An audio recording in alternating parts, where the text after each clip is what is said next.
with Marlins President of Baseball Operations Peter Bendix. Peter, I know you had an early flight out here this morning. I know the circumstances are probably relatively difficult. The news that Luis Arraez has been dealt to the San Diego Padres. Could you take us through the timeline on how this came together? Yeah, it came together very slowly and then quickly at the end, as these conversations tend to happen. It came together in the last, 24 hours, where things really picked up to the point where there was a deal on the table that we felt like we had to say yes to. May 3rd is early. I would like to ask you if the team record has dictated maybe a move this early in the season. It has opened us up to the possibility.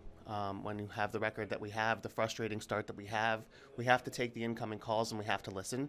And ultimately, we have to be open to moves that are going to help us in the long term. You are one of 30. I would say the job, you have to have very little emotion when you do it. And this is a young man that the fan base obviously very emotional over, and Luis meant a lot to this fan base. Does that make the move even more difficult for you? Incredibly so. He's a phenomenal player, but he's maybe an even better person. Great family man, great teammate, great in the clubhouse. All of those things made this an extremely difficult move.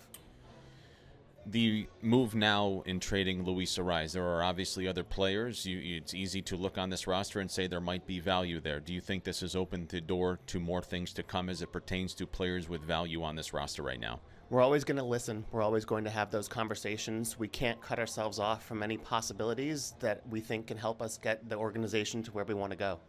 Now, as for some of these players, a couple of very, very young players, Woo-Suk Go, maybe a guy that could help you sooner rather than later, and a college kid in there as well. Would you mind telling us a little bit about the haul that you got in return from San Diego? Yeah, it's 3 position players. Dylan Head is the youngest, 19 and a half years old, first-round pick from the Padres last year. Very athletic player, one of the fastest players in the minor leagues.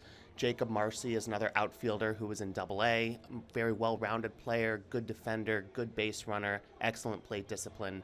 Nathan Martorella, first baseman, occasionally in the outfield. He can really hit, got a lot of power. And then Woo-Suk Go, the reliever that was just signed out of Korea this offseason.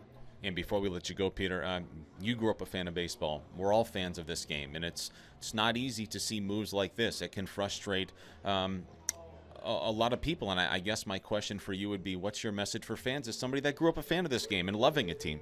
In order to create the organization that we want to have that sustainable success long-term, to compete for World Series year in and year out, it takes really difficult decisions, really hard decisions in the moment that are going to pay off in the long term, and I believe this is one of them.